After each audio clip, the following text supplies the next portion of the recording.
terkejut melihat pasien mirip suamiku yang telah meninggal 1 tahun lalu. Ternyata, aku tidak pernah menyangka hari itu akan menghancurkan ketenangan yang sudah susah payahku bangun selama setahun terakhir. Aku berdiri di depan pintu IGD, bersiap menyambut pasien kecelakaan yang baru saja dibawa masuk. Suara roda berangkar berderit cepat. Dokter berteriak meminta peralatan, dan ruangan dipenuhi bau darah yang menusuk. Tapi saat kain penutup di wajah pasien itu tersingkap sedikit, dunia seolah berhenti berputar. Wajah itu, tatapan itu, garis rahang, alis, bahkan bekas luka kecil di dekat pelipis. Itu Saiful, suamiku. Lelaki yang sudah aku kuburkan setahun lalu setelah kecelakaan tragis yang merenggut nyawanya. Tanganku gemetar, napasku sesak. Aku mundur beberapa langkah, tak mampu mengalihkan pandangan. Tidak mungkin. Saiful sudah meninggal, aku melihat makamnya. Tapi pria di berangkar itu tiba-tiba membuka mata, menatapku, dan dengan suara lirih bergetar ia berbisik. "Yul, maafkan aku. Aku hampir terjatuh. Bagaimana mungkin? Siapa sebenarnya pria ini? Dan, jika dia masih hidup, siapa yang sudah kami kuburkan selama ini?" Segalanya berubah sejak detik itu. Halo teman-teman semua, apa kabar? Semoga kalian selalu diberi kesehatan dan kelancaran dalam menjalani hari. Sambil nemenin aktivitas kalian, yuk kita lanjut dengerin ceritanya. Jangan lupa tulis di kolom komentar, kalian lagi dengerin dari kota mana ya? Aku pengen tahu, siapa tahu banyak teman dari kota yang sama.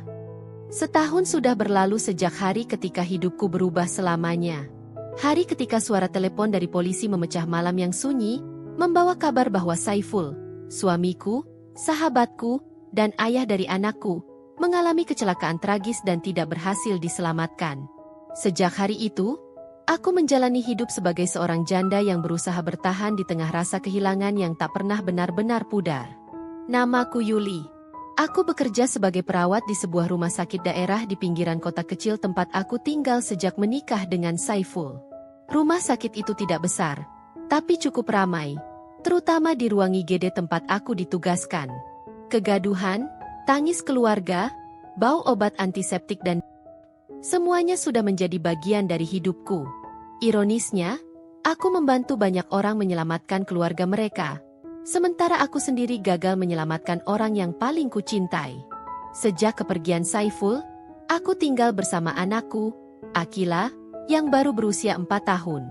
Setiap pagi, sebelum matahari terbit, aku sudah bersiap, menyiapkan sarapan sederhana, telur mata sapi dan roti tawar untukku, bubur ayam untuk Akila, lalu mengantarnya ke rumah tetangga, Bu Rini, yang baik hati bersedia membantu mengurusnya selama aku bekerja shift panjang di rumah sakit.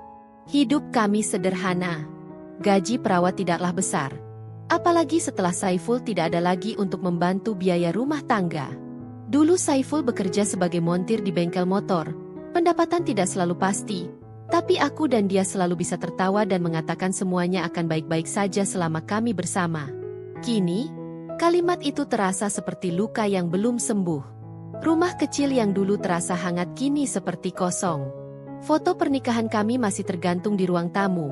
Aku berdiri mengenakan gaun putih sederhana, Saiful dengan senyum hangat yang selalu membuatku merasa aman. Banyak kali aku berdiri di depan foto itu sambil memegang bingkainya, berharap bisa masuk ke dalam waktu dan menariknya kembali. Tapi waktu tidak pernah kembali, dan realitas tidak pernah menawar. Trauma kehilangan Saiful masih menghantui setiap sudut hidupku. Aku tidak pernah bisa melupakan saat-saat terakhir sebelum kecelakaan itu. Kami bertengkar malam sebelumnya, hal sepele yang kini terasa bodoh, tentang jam lembur, tentang kurangnya waktu untuk keluarga. Aku sempat berkata dengan marah, "Kalau terus seperti ini, untuk apa kita menikah?" Itu adalah kalimat terakhir yang kudengar keluar dari mulutku sebelum ia keluar rumah dengan wajah kecewa. Esoknya, ia sudah terbaring tanpa nyawa. Guil. Rasa bersalah itu seperti racun yang menetes setiap hari. Setiap aku melihat Akila menatap kosong mencari sosok ayahnya yang tak pernah kembali, hatiku seperti diremas. Aku sering berpura-pura kuat, tersenyum di depan teman, menghibur pasien yang kehilangan keluarganya, menepuk bahu mereka dan berkata, "Kuat ya Bu, semuanya akan baik-baik saja." Padahal aku sendiri bahkan tidak tahu bagaimana rasanya baik-baik saja lagi. Namun hidup tidak berhenti hanya karena kita ingin. Tagihan listrik tetap datang. Uang sekolah tetap harus dibayar. Dan rumah sakit tidak pernah menunggu hatimu sembuh sebelum kembali bekerja. Karena itu aku bertahan. Satu hari demi satu hari. Bahkan ketika tubuhku ingin jatuh dan pikiranku ingin menyerah. Aku pikir aku sudah mulai berdamai dengan kenyataan bahwa Saiful telah tiada. Aku pikir waktu benar-benar menyembuhkan segalanya. Sampai hari itu, hari ketika seorang pria dibawa masuk dalam keadaan kritis. Dengan wajah yang begitu mirip Saiful hingga seluruh dunia seperti berhenti berputar. Hari ketika luka lamaku robek kembali, lebih dalam dari sebelumnya. Dan aku tidak tahu bahwa sejak saat itu, hidupku akan berubah lagi. Lebih dramatis, lebih menyakitkan, dan jauh lebih membingungkan dibandingkan hari ketika aku menerima kabar kematian Saiful. Karena ternyata, kehilangan yang kukira sudah selesai, baru saja dimulai. Aku masih ingat jelas hari ketika pertama kali bertemu Saiful, seolah semua itu terjadi kemarin. Saat itu aku masih mahasiswa praktik di puskesmas dekat bengkel tempat Saiful bekerja. Ia datang mengantar temannya yang terluka akibat kecelakaan kecil. Matanya tajam, tapi senyumnya hangat. Senyum yang bisa membuat siapapun merasa aman. Aku melihatnya membantu temannya dengan hati-hati. Tangannya penuh oli namun gerakannya begitu lembut dan tulus. Dari situlah semuanya dimulai. Hubungan kami tumbuh perlahan, sederhana, tanpa drama seperti dalam film. Saiful sering menjemputku dengan motor tua yang suaranya berisik tapi penuh kenangan. Kami sering duduk di pinggir sungai setelah jam kerja, berbagi teh panas dalam gelas plastik dan mimpi masa depan yang kami bangun pelan-pelan.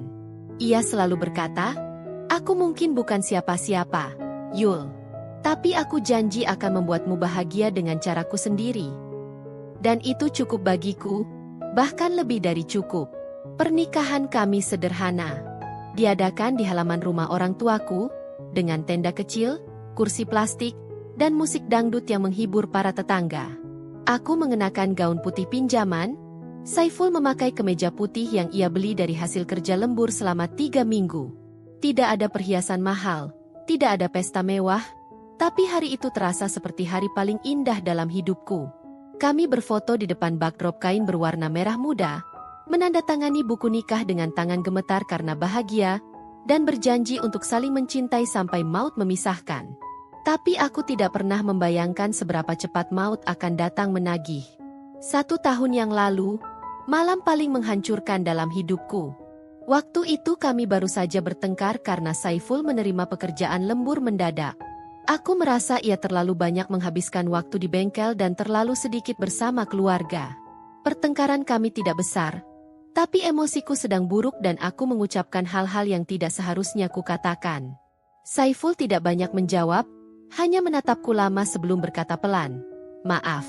Aku cuma ingin kita hidup lebih baik." Itu kalimat terakhir yang kudengar darinya. Ia pergi begitu saja, main starter motor dan melaju dalam gelap malam. Tidak sampai 1 jam kemudian, telepon rumah berdering dan suara polisi memecahkan dunia yang kukenal. Kecelakaan hebat di persimpangan besar, truk melaju kencang dan menghantam motor Saiful dari samping. Ia meninggal di tempat. Aku ingat tubuhku jatuh berlutut seketika. Rasanya seperti seluruh udara tersedot keluar dari paru-paru. Aku tidak mampu menangis, tidak bisa berteriak, hanya merasakan keheningan yang memekakkan telinga. Aku tidak percaya. Tidak mungkin. Tidak seperti ini. Ketika aku tiba di rumah sakit, jenazah Saiful sudah ditutupi kain putih. Dokter hanya menatapku dengan ekspresi sedih dan berkata, "Lukanya sangat parah. Untuk kondisi psikologis keluarga, sebaiknya jangan dibuka." Aku memohon untuk melihat wajahnya, 1 kali saja, tapi mereka menggeleng. "Tolong percayakan pada kami. Ini lebih baik." Aku berdiri di samping tubuh yang tertutup itu, menggenggam tangan yang kaku dan dingin, mencoba meyakinkan diriku bahwa itu benar-benar Saiful. Tapi wajahnya tidak pernah kutatap terakhir kali. Yang kulihat hanya ketenangan yang dingin di bawah kain putih itu. Dan aku hanya bisa berharap ia tidak merasakan sakit sebelum pergi. Pemakaman berlangsung cepat.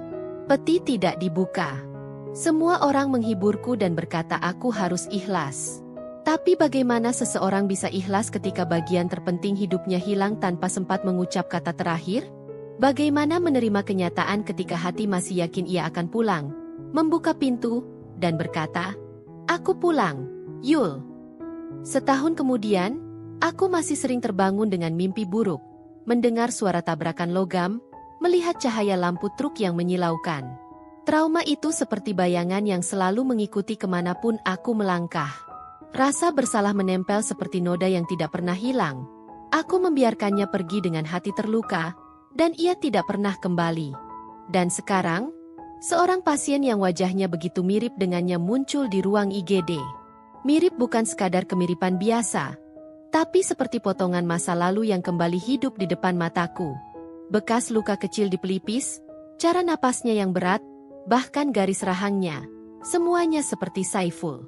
Pertanyaan yang selama ini tertutup rapat mulai mengusik. Apakah benar Saiful sudah pergi waktu itu? Ataukah aku telah mengubur seseorang yang bukan suamiku? Dan jika itu benar, di mana Saiful selama ini? Dan kenapa ia tidak pernah kembali? Tidak ada jawaban yang siap kuterima. Hanya rasa takut yang semakin dalam, dan firasat bahwa semua yang aku tahu mungkin selama ini hanyalah setengah dari kebenaran. Nama pasien itu Rama. Laki-laki berusia 32 tahun, dibawa masuk ke ruang IGD sekitar pukul 4 sore setelah kecelakaan tunggal di jalan dekat jembatan kota. Menurut laporan awal dari para medis, motor yang ia kendarai tergelincir dan menghantam pembatas jalan.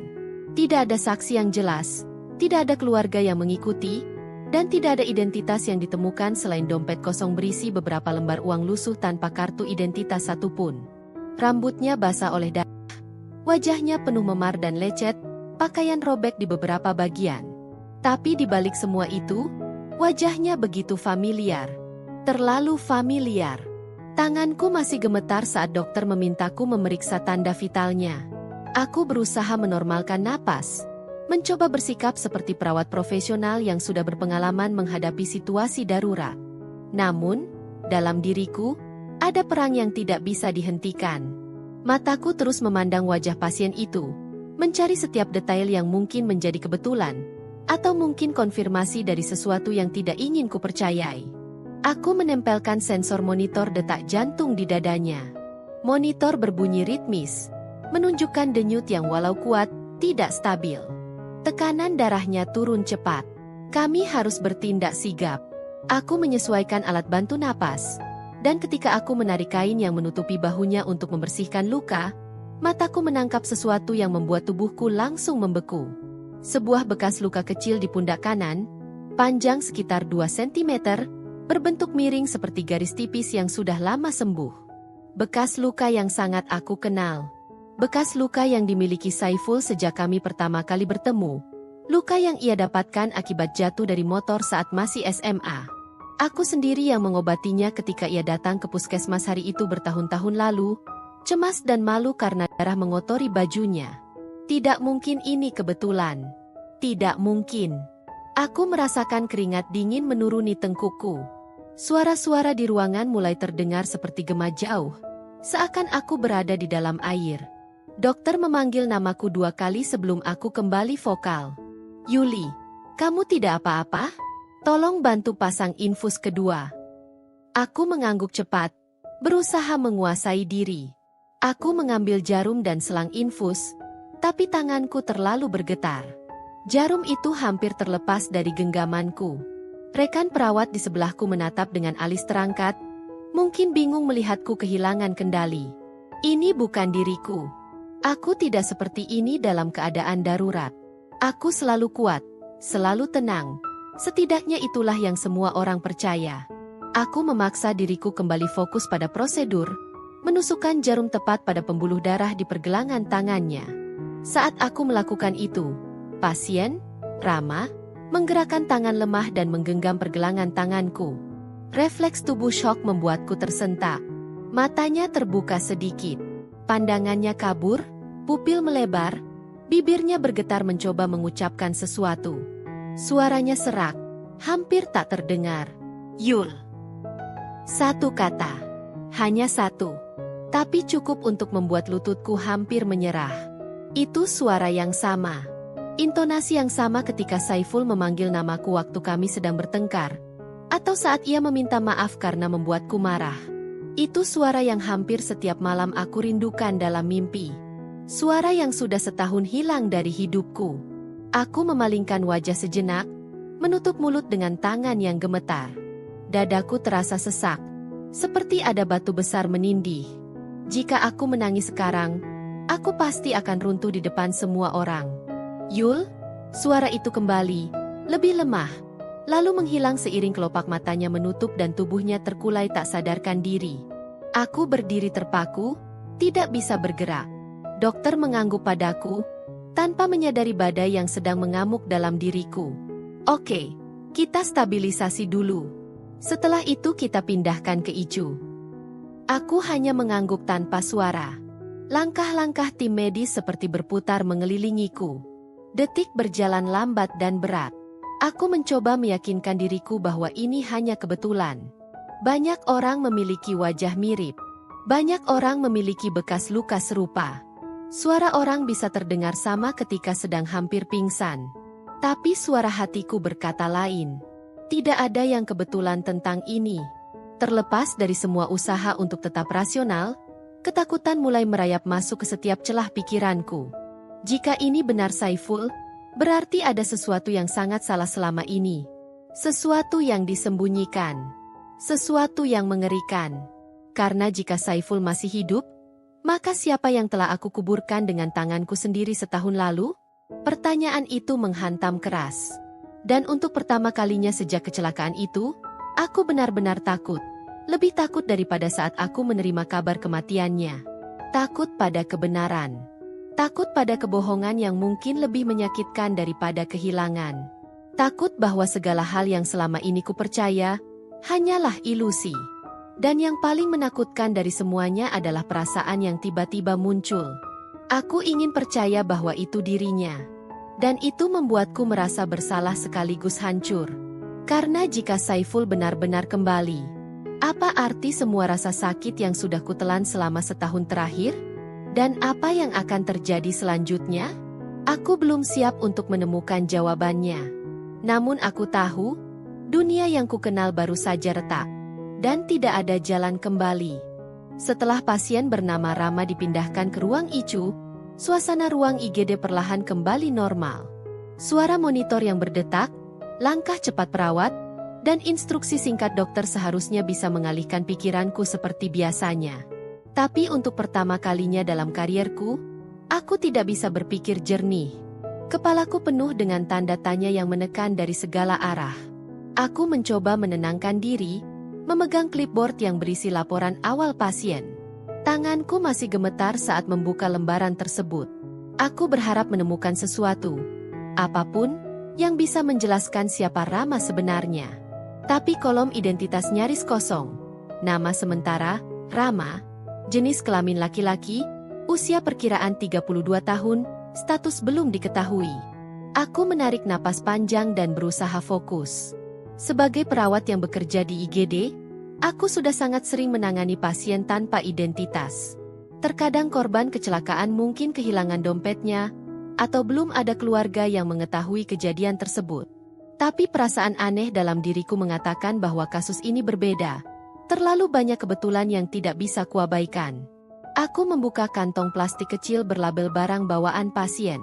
Di dalamnya hanya ada baju motor yang robek, satu dompet kulit hitam lusuh, dan kunci motor tanpa gantungan. Aku mengambil dompet itu perlahan, berharap menemukan KTP atau SIM, tapi ketika kubuka, isinya hanya beberapa lembar uang yang kusut dan kosong.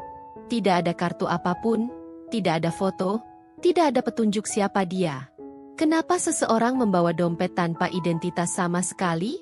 Aku menatap pintu ICU yang tertutup rapat, seolah menatap dinding misteri yang tebal. Rasanya seperti dinding itu semakin tinggi dan semakin tidak dapat kuterobos. Aku melangkah ke ruang administrasi. Di meja resepsionis, Arman, petugas administrasi, sedang mengetik data pasien baru. "Men," panggilku pelan, suaraku lemah dan hampir bergetar. Pasien yang baru masuk itu, Ada keluarga yang menghubungi. Arman berhenti mengetik dan menggeleng pelan. Belum ada. Nomor darurat juga tidak ditemukan.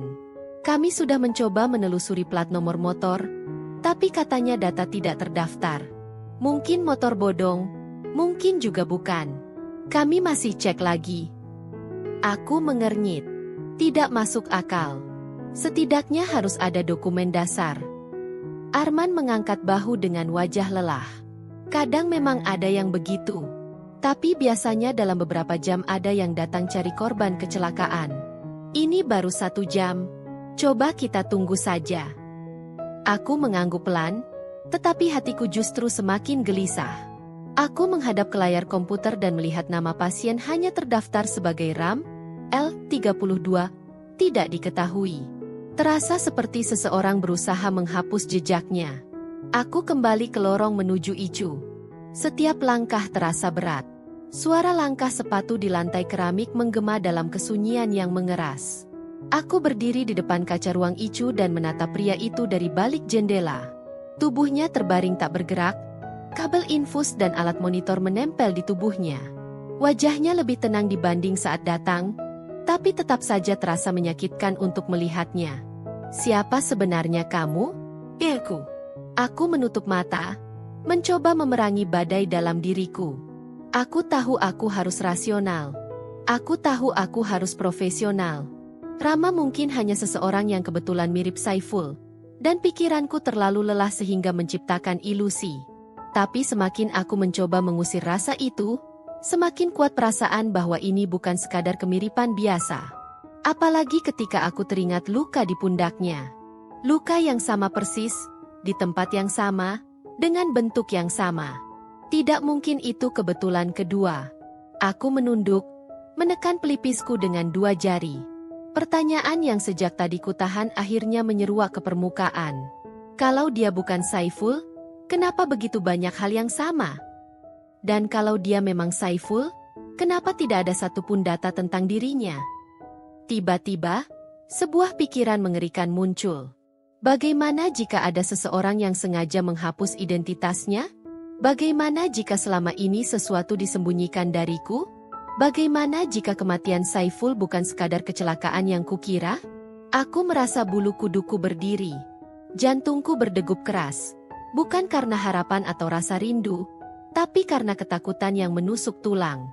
Jika Saiful masih hidup, berarti ada alasan besar mengapa ia tidak pernah kembali.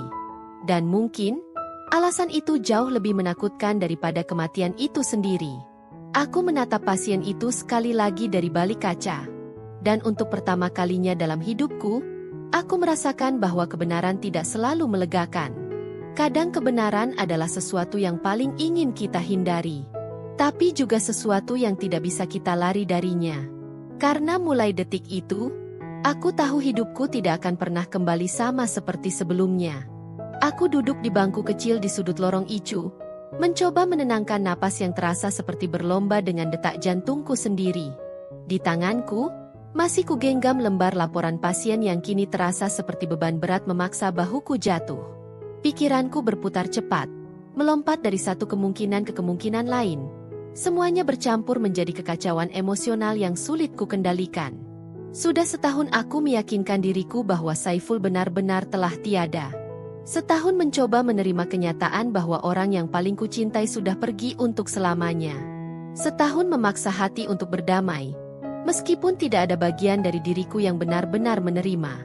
Tapi sekarang, semua itu seolah runtuh dalam satu kedipan mata. Aku memejamkan mata, dan gambar-gambar itu muncul satu persatu. Kain putih yang menutupi tubuh yang katanya Saiful, suara lirih dokter yang memintaku untuk tidak melihat wajahnya, tangan dingin yang kugenggam saat terakhir kali berdiri di ruang jenazah. Aku tidak pernah memastikan itu dirinya. Aku tidak pernah melihat wajahnya terakhir kali. Dan sekarang, pertanyaan itu menelan seluruh logikaku. Bagaimana jika aku salah? Bagaimana jika itu bukan Saiful? Bagaimana jika aku menguburkan orang lain dan meninggalkan seseorang yang seharusnya aku pertahankan? Dadaku terasa sesak. Rasa bersalah yang selama ini kusimpan seperti api kecil kini meledak menjadi kobaran yang menyengat seluruh tubuhku. Aku menunduk, menutup wajah dengan kedua tangan, dan untuk pertama kalinya setelah sekian lama, aku merasakan air mata jatuh tanpa bisa kutahan. Bukan tangisan kecil, tapi ledakan emosi yang menumpuk terlalu lama. Air mataku menetes begitu deras hingga bahuku bergetar. Aku menahan suara sekuat tenaga, tetapi isak itu tetap lolos juga. Yul. Suara yang lembut namun tegas membuatku mengangkat wajah. Itu Rika, rekan perawat sekaligus teman paling dekatku di rumah sakit ini. Ia berdiri di depanku dengan ekspresi khawatir. Aku buru-buru menghapus air mata dengan punggung tangan, berusaha berdiri tetapi lututku terasa lemas. Rika memegang bahuku, mendorongku kembali duduk. Kamu tidak terlihat baik-baik saja. Ada apa? Tanyanya pelan. Aku menggigit bibir, berusaha memilih kata yang tepat. Aku tidak bisa menceritakan semuanya. Belum. Kalau aku bilang pasien itu mirip Saiful, mereka pasti mengira aku kehilangan kendali. Aku hanya terlalu emosional. Jawabku pelan, suaraku bergetar lirih. Rika menghela napas panjang. Aku tahu ini bukan sekadar pasien biasa. Aku lihat tadi kamu seperti terpukul. Tapi tolong, Yul, jangan terbawa perasaan.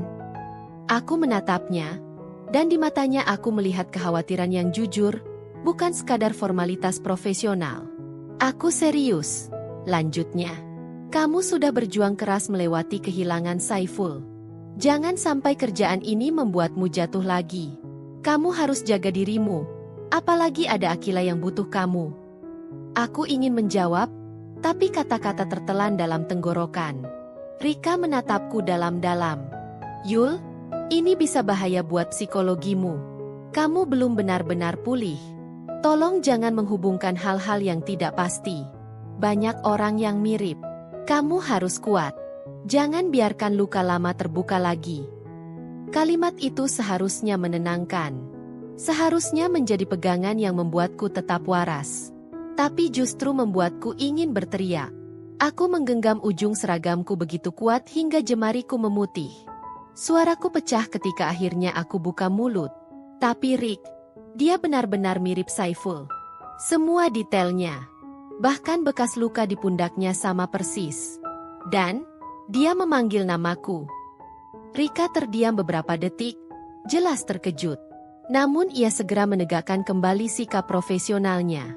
Yul, orang yang setengah sadar sering mengucapkan hal-hal tidak jelas. Kamu tahu itu. Otak mereka bisa mengambil kata-kata secara acak dari memori. Kamu tidak bisa langsung menarik kesimpulan. Aku menunduk, terisak lagi tanpa bisa mengontrolnya. Tapi bagaimana jika aku salah selama ini?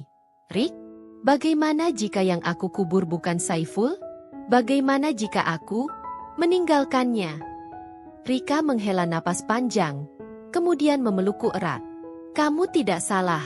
Kamu melakukan apa yang harus dilakukan seseorang dalam situasimu waktu itu. Tidak ada manusia yang bisa melalui itu dengan sempurna. Kamu sudah cukup menderita. Jangan siksa dirimu lagi. Aku memejamkan mata, membiarkan air mata tumpah tanpa perlawanan. Pelukan itu hangat, tapi tidak cukup untuk meredam badai di dalam diriku. Aku tidak tahu lagi harus percaya apa. Aku tidak tahu mana ilusi mana kenyataan. Yang ku tahu hanya satu. Jika pria itu benar Saiful, berarti dunia yang ku kenal selama ini hanyalah kebohongan. Dan kalau bukan, aku akan hancur untuk kedua kalinya. Dan aku tidak yakin aku mampu bertahan. Hari mulai beranjak malam ketika aku kembali ke lorong Icu.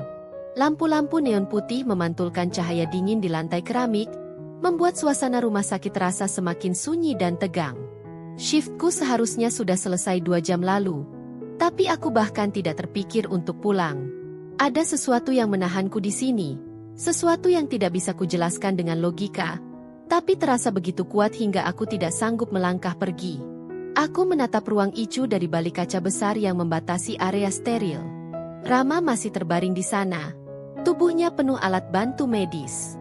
Detak jantungnya muncul stabil di monitor, naik turun dalam irama yang menghipnotis. Meski wajahnya lebam dan penuh perban, aku bisa melihat garis rahang itu, bentuk alis itu, dan bibir itu. Semua sama seperti Saiful. Aku menggenggam dadaku pelan. Rasanya seperti ada sesuatu yang menekan, berat dan menyakitkan. Aku tahu ini mungkin hanya permainan pikiran. Luka kehilangan bisa membuat manusia melihat apa yang ingin mereka percayai. Tapi, ada bagian dari diriku yang menolak untuk hanya menyebutnya kebetulan. Ketika aku masih menatapnya, tiba-tiba monitor napas berbunyi lebih cepat. Angka saturasi oksigen bergerak naik turun tidak stabil. Aku refleks berdiri dan melangkah cepat ke pintu masuk ICU. Dokter Jaga, Dokter Bagas, yang sedang memeriksa pasien lain, langsung menoleh dan bergegas mendekati Rama. Buka jalur napasnya, siapkan oksigen manual. Instruksi dokter dengan cepat. Aku memasuki ruangan setelah mengenakan sarung tangan dan penutup sepatu. Begitu aku mendekat, tangan Rama bergerak pelan, seolah berusaha mencari sesuatu. Kepalanya sedikit berputar ke arahku, dan kelopak matanya terbuka perlahan, berat, seperti seseorang yang baru saja kembali dari mimpi yang gelap. Matanya tampak berkabut, tapi jelas melihatku. Untuk sesaat, waktu terasa berhenti. Tidak ada suara monitor, tidak ada langkah kaki, tidak ada hiruk-pikuk rumah sakit. Hanya ada aku dan dia. Dia membuka mulutnya dengan susah payah. Suaranya serak dan pecah seperti seseorang yang kehabisan napas. Yul. Aku terhenti. Aku bahkan tidak tahu apakah aku masih bernapas. Suara itu, intonasinya, cara ia menyebut namaku, persis seperti suara Saiful. Dia mencoba mengangkat tangan, tapi jatuh lagi di samping tubuhnya. Dengan sisa tenaga yang terdengar seperti memeras seluruh kehidupannya, ia melanjutkan. Maafkan aku. Dua kata itu menusukku seperti pecahan kaca yang menghantam langsung ke dada. Kata-kata terakhir yang kudengar dari Saiful sebelum ia pergi malam itu. Kata-kata yang menghantuiku setiap malam selama setahun. Kata-kata yang selalu membuatku terseduh karena pada akhirnya, aku tidak pernah sempat membalasnya. Kakiku melemas. Aku hampir terduduk di lantai. Dokter meminta ruang, tapi mataku tidak bisa lepas darinya. Aku tidak bisa mengalihkan pandangan. Yul, suaranya semakin lemah, seperti nyala lilin yang hampir padam. Maafkan aku ingin kembali. Napasnya tersengal, lalu matanya menutup lagi, tubuhnya jatuh terkulai, dan monitor kembali stabil perlahan. Dokter memeriksa, memastikan tidak ada kondisi akut yang memburuk. Dia belum sadar penuh, kata Dokter Bagas setelah beberapa menit. Ia hanya mengalami respons singkat. Masih dalam fase pasca trauma otak. Sering terjadi ucapan tidak terarah. Aku mengangguk pelan, mencoba berdiri agar tidak terlihat terlalu terpengaruh. Tapi aku hampir jatuh.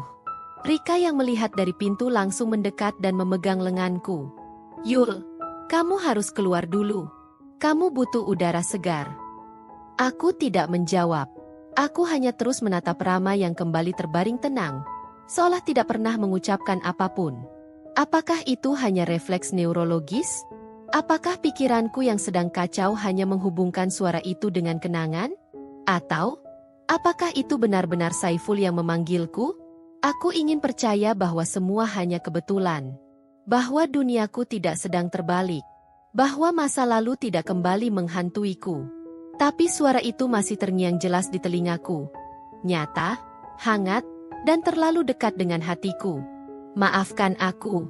Dua kata yang selama setahun menjadi jerat yang membungkam seluruh hari-hariku. Dua kata yang membuatku berlutut menangis di malam hari. Dua kata yang membuatku merasa bersalah karena tidak pernah sempat berkata bahwa aku juga menyesal. Dan kini, dua kata itu kembali, dari mulut seseorang yang seharusnya asing.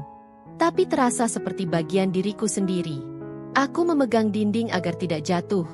Napasku tersengal seperti habis berlari. Jika itu hanya kebetulan, kenapa rasanya seperti takdir? Dan jika itu bukan kebetulan, apa yang sebenarnya terjadi setahun lalu? Dan kenapa Saiful, atau Rama, sekarang kembali memanggilku, dari antara hidup dan mati? Aku tidak tahu jawabannya. Aku hanya tahu satu hal. Ini bukan akhir. Ini baru permulaan dari sesuatu yang jauh lebih besar. Pagi berikutnya, aku kembali ke rumah sakit lebih awal dari jadwal. Aku bahkan tidak ingat bagaimana perjalanan dari rumah ke sini. Anak kecilku, Akila, tadi memelukku erat sebelum aku berangkat. Seolah ia merasakan kegelisahan yang berputar tak berujung di dalam diriku. Senyumnya yang polos sedikit menenangkan, namun tidak cukup untuk meredakan badai dalam pikiranku. Saat memasuki area ICU, aku melihat Dokter Bagas dan 2 perawat sedang memeriksa Rama. Monitor menunjukkan tanda-tanda vital yang stabil, jauh lebih baik dibandingkan hari sebelumnya.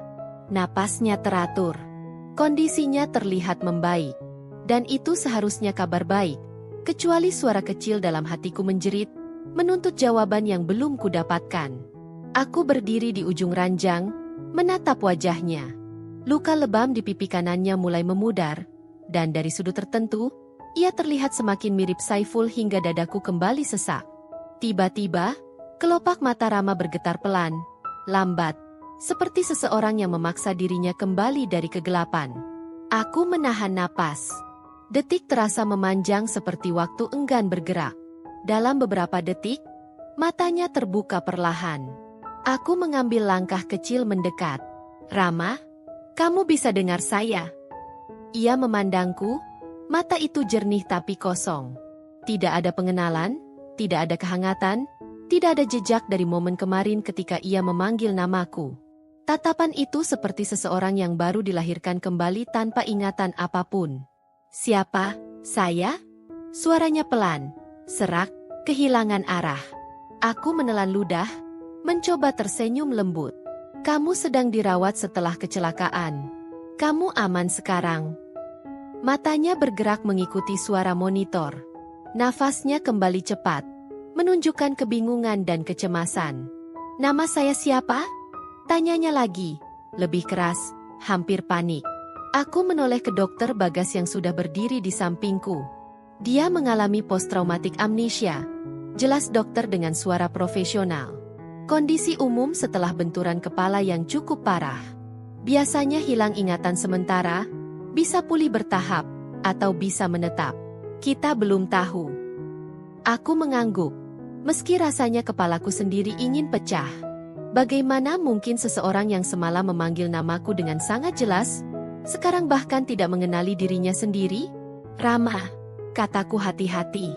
Itu nama yang ada dalam catatan awal kami. Kamu belum bisa mengingat apapun. Ia menggeleng pelan, wajahnya menegang. Saya tidak tahu. Saya tidak ingat siapapun. Tidak ada yang muncul. Dadaku seperti diremas dari dalam. Air mata tiba-tiba terasa menggenang, tapi aku menahan. Tidak boleh terlihat rapuh di sini. Tidak boleh. Aku harus kuat. Apakah kamu ingat kejadian sebelum kecelakaan? Tanya Dokter Bagas. Rama menutup matanya, mencoba mengingat. Kemudian ia menggeleng cepat. Saya hanya ingat gelap dan suara keras. Setelah itu, tidak ada. Aku menatapnya lama, berharap menemukan sesuatu di balik mata kosong itu. Secercah pengakuan, kilasan memori, apapun. Tapi yang kulihat hanyalah kekosongan menyakitkan yang membuatku ingin memeluknya dan memintanya kembali. Lalu, sesuatu yang membingungkan terjadi. Rama menatapku lama, seolah sedang mencari sesuatu di wajahku. Alisnya berkerut, dan ia mengangkat tangannya sedikit, bergetar. Apakah kita saling kenal? Tanyanya dengan suara pelan. Pertanyaan itu menusuk seperti jarum dingin ke dalam jantungku. Aku mendadak kaku. Sebelum aku sempat menjawab, Dokter Bagas menepuk bahuku pelan. Yuli, sebentar saja ya. Biar dia istirahat. Kita tidak boleh memberi tekanan berlebihan. Aku keluar ruangan, tapi kakiku terasa mati rasa. Begitu pintu tertutup, aku bersandar ke dinding, menutup wajah dengan kedua tangan. Napasku tersengal, hampir seperti sesak. Sekarang semuanya menjadi semakin kacau. Semalam ia memanggilku. Semalam ia berkata, maafkan aku. Tapi sekarang, ia bahkan tidak tahu siapa dirinya, apalagi siapa aku. Aku ingin percaya pada logika medis. Aku ingin percaya pada penjelasan dokter bahwa ucapan semalam hanyalah reaksi refleks bawah sadar. Tapi hatiku menolak. Intuisiku menjerit keras. Itu Saiful. Aku tahu itu. Aku bisa merasakannya. Tapi jika aku mendorong keyakinan itu terlalu jauh, aku mungkin akan terlihat gila. Dan jika ternyata aku salah, aku akan menghancurkan diriku sendiri untuk kedua kalinya. Dua dunia kini berdiri di hadapanku. Satu yang penuh penjelasan rasional. Dan satu lagi yang penuh kemungkinan tak terduga. Dan aku berada tepat di tengah-tengahnya, terombang-ambing antara harapan dan ketakutan. Untuk pertama kalinya, aku bertanya pada diriku sendiri dengan suara yang nyaris tak terdengar. Jika ini benar Saiful, mengapa ia kembali tanpa ingatan? Dan jika bukan, mengapa hatiku terasa yakin seakan mengenal jiwanya bahkan sebelum ia membuka mata? Tidak ada jawaban. Hanya keheningan yang semakin menelan keberanianku. Dan aku tahu, semakin aku mencari kebenaran, semakin besar risiko yang harus kutanggung. Karena terkadang, yang paling menakutkan bukanlah kehilangan seseorang, melainkan kemungkinan bahwa dia kembali dengan membawa rahasia yang lebih gelap dari kematian itu sendiri. Aku tidak bisa lagi duduk diam.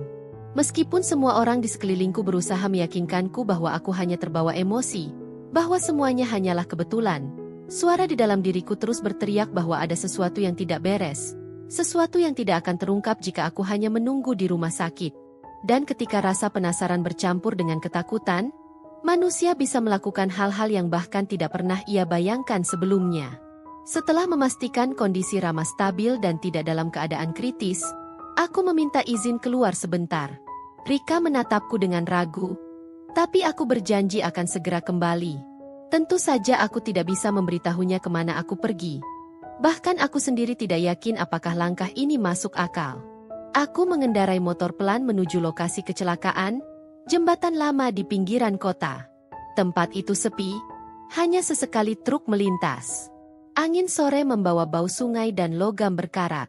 Jalanan tampak biasa saja, tapi bayangan tentang kecelakaan mendadak terasa sangat nyata. Aku turun dari motor dan memandang ke sekitar. Asap tipis dari cerobong pabrik di kejauhan membuat langit tampak muram. Di sisi jalan, ada bekas gesekan panjang di aspal, jalur ban motor menggores keras sebelum menghantam pembatas jembatan.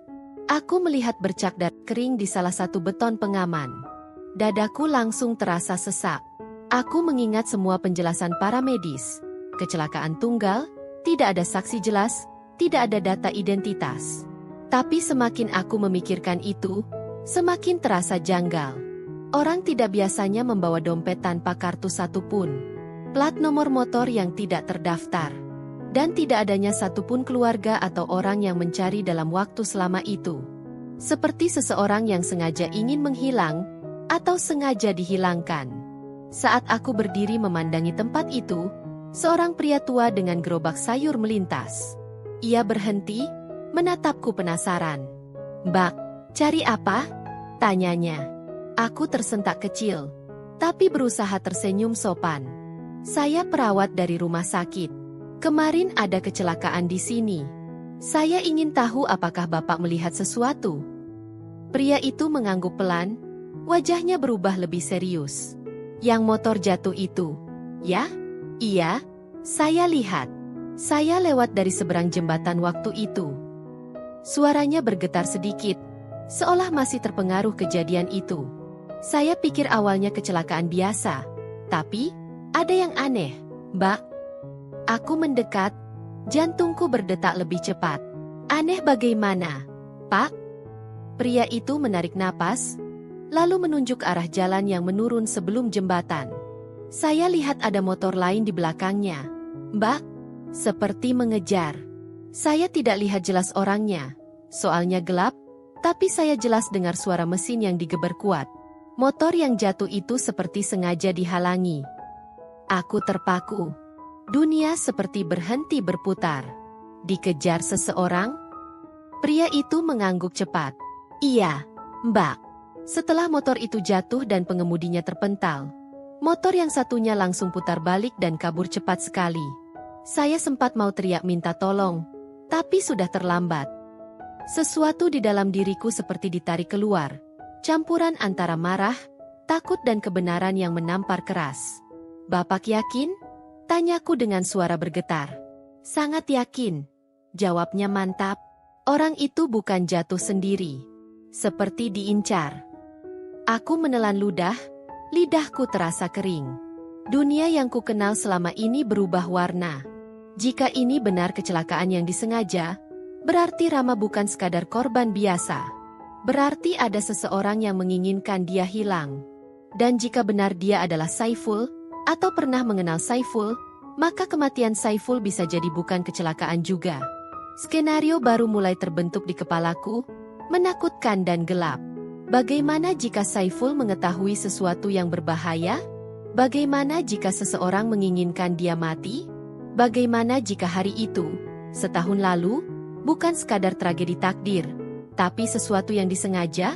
Aku menatap tempat kecelakaan itu sekali lagi, merasakan amarah dan ketakutan terkumpul di dada. Terima kasih, Pak, ucapku pelan. Informasi ini sangat penting. Saat aku naik ke motor untuk kembali, pria itu berkata pelan. Hati-hati ya, Mbak. Kalau benar dia dikejar, berarti ada orang yang tidak ingin dia hidup. Bulu kuduku berdiri. Kata-kata itu menggema jauh setelah aku meninggalkan tempat itu. Sepanjang perjalanan pulang ke rumah sakit, pikiranku dipenuhi potongan-potongan yang mulai menyusun gambaran lebih jelas. Semua yang janggal mulai terasa saling terhubung. Dan semakin banyak yang terbuka, semakin kuat firasat bahwa aku tidak hanya sedang mencari jawaban tentang seorang pasien. Aku sedang membuka pintu menuju sesuatu yang jauh lebih berbahaya. Ada sesuatu yang disembunyikan. Dan aku baru saja menyentuh permukaannya. Dan sekarang, satu pertanyaan berputar tanpa henti. Jika seseorang ingin memastikan Rama, atau Saiful, tidak pernah bangun lagi, apa yang akan terjadi ketika mereka tahu dia selamat? Suara telepon rumah sakit berdering panjang, memecah keheningan malam yang menegangkan. Aku sedang merapikan peralatan di ruang perawat ketika Rika memanggilku cepat. Yul, bagian administrasi memanggil kamu. Katanya penting. Aku merasakan jantungku berdetak seperti palu godam. Rasanya tidak baik. Sesuatu yang besar datang, dan aku belum siap. Tapi, aku tetap melangkah. Di ruang administrasi, Arman sedang memegang gagang telepon dengan wajah tegang. Begitu ia melihatku, ia melambaikan tangan menyuruhku mendekat.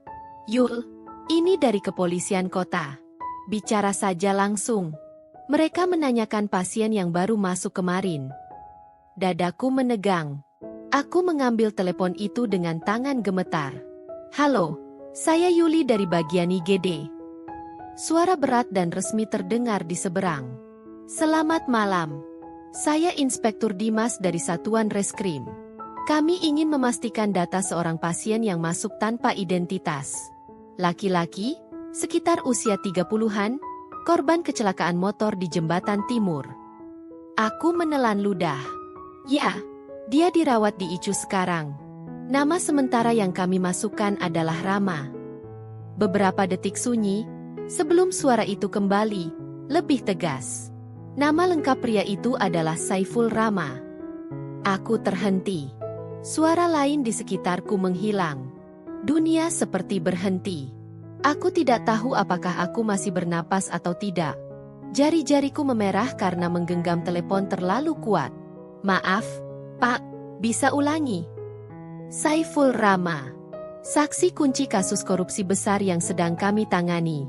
Kami sudah mencarinya hampir 1 tahun.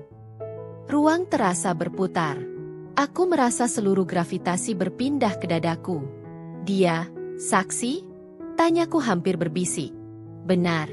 Setahun lalu, ia memberi kesaksian terkait tindak korupsi besar di sebuah bengkel dan perusahaan distribusi onderdil kendaraan, tempat dia bekerja.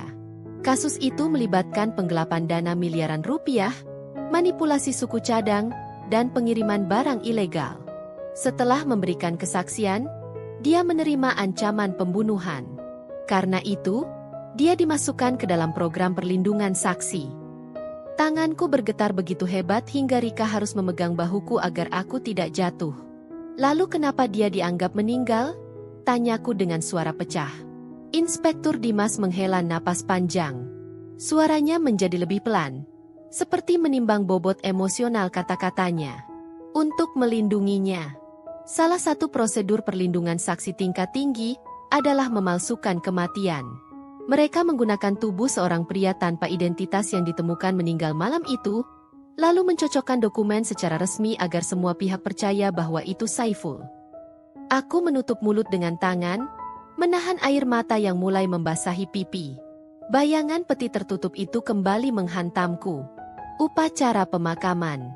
Orang-orang yang memelukku. Tanganku yang menggenggam batu nisan. Semua itu ternyata hanya sebuah sandiwara untuk menyelamatkan nyawanya. Dia dikeluarkan dari wilayah kota dan dipindahkan berkali-kali. Lanjut Inspektur. Kami kira lokasinya aman. Tapi 2 minggu lalu, dia kabur dari tempat persembunyian. Kenapa? Tanyaku nyaris tak bersuara. Dia memaksa ingin kembali menemui keluarganya. Suara polisi itu terdengar lebih berat. Kami menduga ia berusaha melihat istri dan anaknya dari jauh. Tapi pihak yang ingin membungkamnya tahu dan mengejar. Aku menutup mata, mencoba menahan gelombang emosi yang menghantam dari segala arah. Jadi, suaraku gemetar, kecelakaan itu bukan kecelakaan. Tidak, ia diburu. Kami percaya orang yang mengejarnya adalah bagian dari jaringan yang sama. Mereka ingin memastikan dia tidak pernah berbicara lagi. Lututku hampir tidak mampu menyangga tubuhku.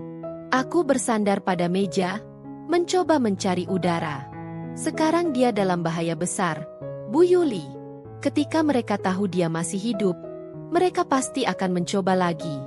Dan mohon berhati-hati, orang terdekatnya juga bisa berada dalam bahaya. Aku memejamkan mata, dan air mataku akhirnya jatuh tanpa bisa kutahan. Semua rasa sakit selama setahun terakhir, semua penyesalan, semua gelap yang kupikul sendirian, ternyata bukan karena kehilangan takdir, tetapi karena kebenaran yang dikubur paksa. Dan Saiful, lelaki yang kupikir meninggalkanku tanpa kata terakhir, sebenarnya sedang melindungiku. Terima kasih, Pak, ucapku lirih, suara hampir pecah. Saya mengerti. Telepon terputus. Tapi dunia dalam diriku tidak lagi sama. Aku bersandar ke tembok, menutup wajah dan menangis terisak. Bukan hanya karena sakit, tapi karena campuran lega, marah, dan hancur. Saiful tidak pergi. Saiful tidak mengkhianati. Saiful tidak meninggalkan keluarganya.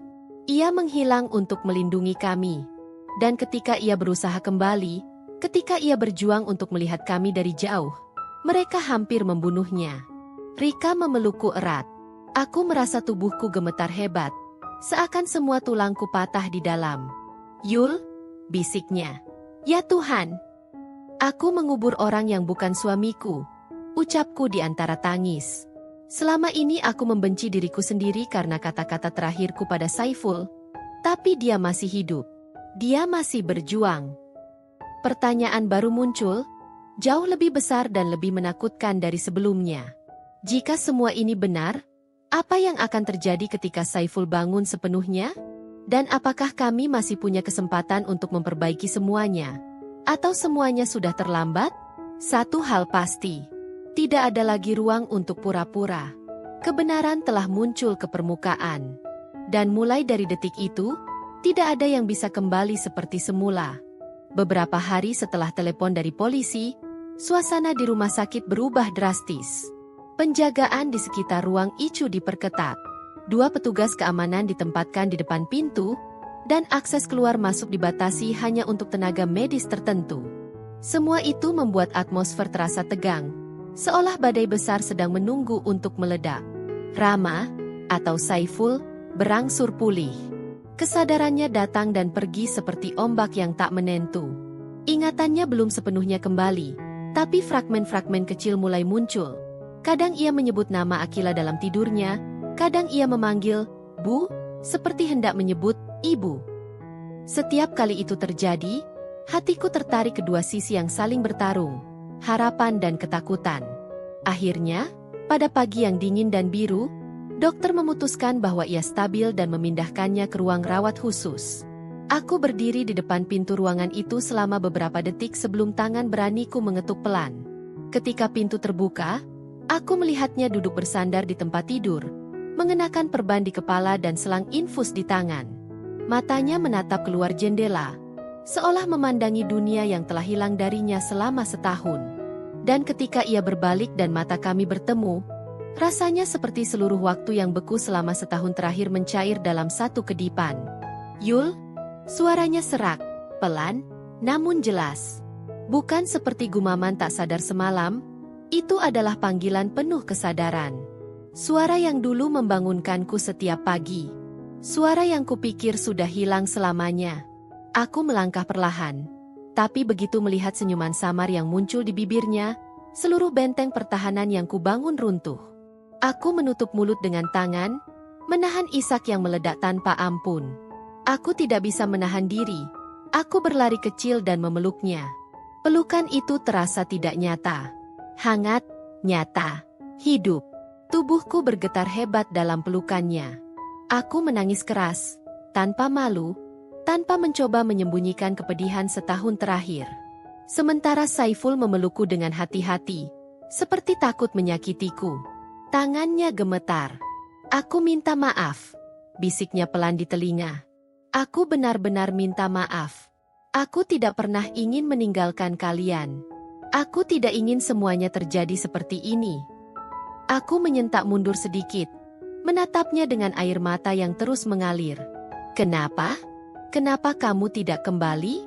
Kenapa kamu membiarkan aku mengubur orang lain dan percaya kamu sudah mati? Kenapa kamu biarkan aku menyalahkan diriku sendiri?" Suara itu keluar seperti pecahan kaca, tajam, marah, hancur. Ia menunduk, matanya berkaca-kaca. "Aku ingin pulang. Aku ingin kembali sejak hari pertama. Tapi mereka bilang kalau aku muncul, kalian akan jadi target. Mereka bilang jika aku mencoba menghubungi kalian, kalian bisa ikut dibunuh. Aku panik, Yul. Aku tidak tahu harus bagaimana." Aku mengepalkan tangan. "Lalu kenapa kamu kembali sekarang? Kenapa diam-diam? Kenapa tidak mencari cara untuk memberitahuku?" Ia menghela napas panjang. Suaranya pecah. "Aku tidak mau kamu hidup dalam ketakutan. Aku berpikir, mungkin melihat kalian dari jauh sudah cukup. Aku hanya ingin tahu kalian baik-baik saja. Tapi mereka menemukan aku. Mereka mengejar. Aku ingin pergi lagi sebelum membahayakan kalian. Tapi, aku tidak sempat." Keheningan panjang menggantung di udara. Aku menutup wajah dengan kedua tangan, menangis tersengal-sengal. "Setahun?" Suaraku pecah. "Setahun aku hidup tanpa kamu. Setahun aku bangun dengan mimpi buruk. Setahun aku menyalahkan diriku sendiri karena pertengkaran terakhir kita. Setahun aku menunggu jawaban yang tidak pernah datang." Saiful memegang tanganku perlahan, seolah takut aku menghilang. Dan setahun itu, aku hidup seperti bayangan. Aku terjebak antara hidup dan mati. Setiap malam aku memikirkan kalian. Setiap hari aku ingin kembali. Tapi bagaimana kalau semua ini justru menghancurkan kalian? Aku menatapnya, lama, dalam, mencoba mencari jawaban yang tidak pernah terucap. "Sekarang kamu di sini," kataku lirih. "Tapi apa artinya semua ini, Siful? Apa kita bisa kembali seperti dulu? Apa aku harus berharap? Atau aku harus belajar melepaskan?" Ia menarik napas gemetar, matanya memohon. "Aku tidak meminta maaf atas keputusan menyelamatkan kalian. Tapi aku minta maaf karena caranya menyakitimu. Aku tidak tahu apakah aku pantas kembali. Aku hanya ingin kamu tahu. Kamu tidak pernah sendirian. Dan aku tidak pernah berhenti mencintaimu." Hatiku seperti pecah menjadi dua. Bagian diriku ingin memeluknya dan tidak pernah melepaskannya lagi. Tapi ada bagian lain yang terluka begitu dalam hingga takut untuk percaya lagi. Aku berdiri perlahan, menghapus air mataku. "Aku butuh waktu, Siful. Aku tidak tahu apakah aku siap. Aku tidak tahu apa yang akan terjadi setelah ini." Saiful mengangguk, matanya berkaca-kaca. "Aku akan menunggu. Selama apapun. Asal kamu tahu, aku di sini. Dan aku tidak akan pergi lagi." Aku kembali ke pintu, berhenti sejenak sebelum keluar. Tanpa menoleh, aku berkata pelan. Aku mencintaimu. Tapi aku harus memastikan apakah cinta itu cukup untuk menyembuhkan semuanya. Dan saat pintu tertutup di belakangku, air mataku kembali jatuh. Lebih deras daripada sebelumnya. Karena sekarang, untuk pertama kalinya, aku harus memutuskan apakah aku akan menerimanya kembali, atau belajar melepas selamanya. Beberapa minggu berlalu sejak hari ketika kebenaran akhirnya terbuka. Rumah sakit sudah kembali terasa seperti biasanya. Namun hidupku tidak lagi sama. Segalanya berubah. Bukan dengan kilatan dramatis seperti di film, tetapi perlahan, seperti embun yang menghilang seiring matahari naik. Luka-lukanya masih ada. Tetapi untuk pertama kalinya dalam setahun, aku merasakan sesuatu yang hampir kulupakan. Harapan. Saiful kini berada di bawah perlindungan ketat polisi. Ia dipindahkan ke lokasi yang dirahasiakan sementara proses hukum berjalan. Aku tidak bisa menemuinya kapan saja seperti dulu. Setiap pertemuan harus dijadwalkan, dikawal, dan penuh aturan.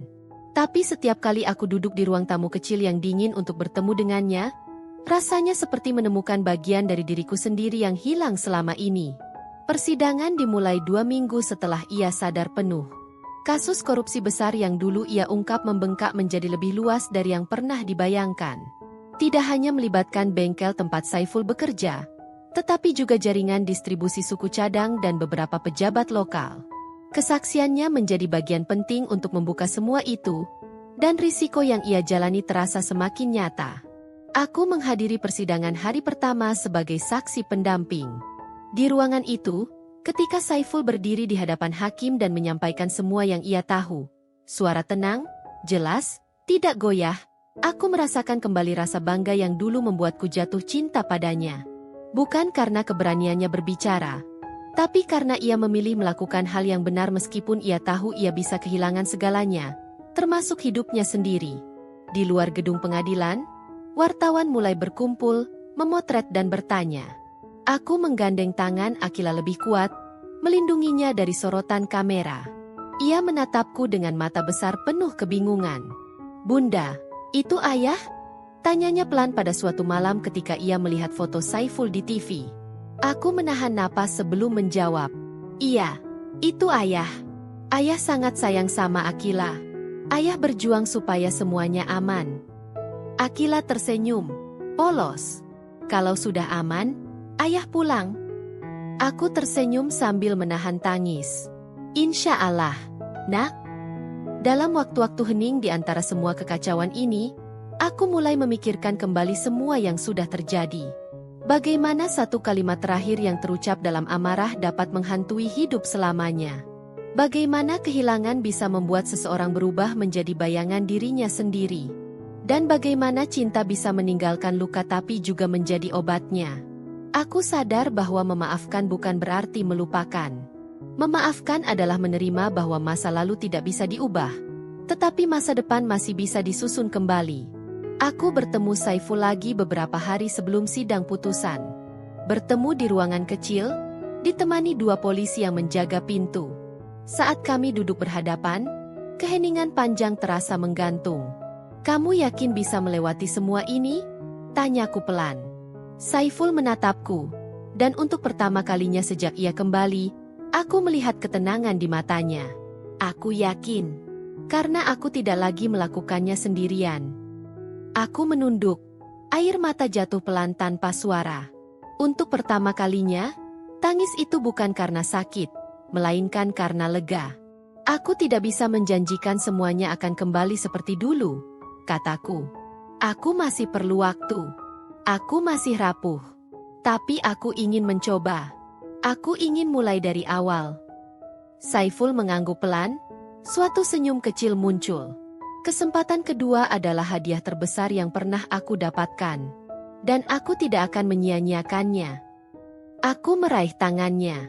Untuk pertama kalinya setelah setahun penuh trauma, aku merasa langkah kecil kami menuju masa depan bukan lagi sesuatu yang menakutkan. Aku belum tahu akhir dari perjalanan ini. Apakah kami benar-benar akan bersama lagi selamanya, atau takdir punya rencana lain? Tapi aku tahu satu hal. Cinta diuji bukan saat bersama, Tetapi saat kehilangan dan memaafkan, dan kebenaran kadang disembunyikan demi keselamatan. Kini aku siap melangkah maju. Tidak lagi memandang belakang dengan penyesalan, melainkan melihat ke depan dengan hati yang lebih kuat. Karena terkadang, yang tersulit dalam hidup bukanlah kehilangan seseorang, melainkan memilih untuk percaya bahwa cinta masih layak diperjuangkan. Meski harus dimulai dari awal, pelan-pelan, satu langkah kecil pada satu waktu.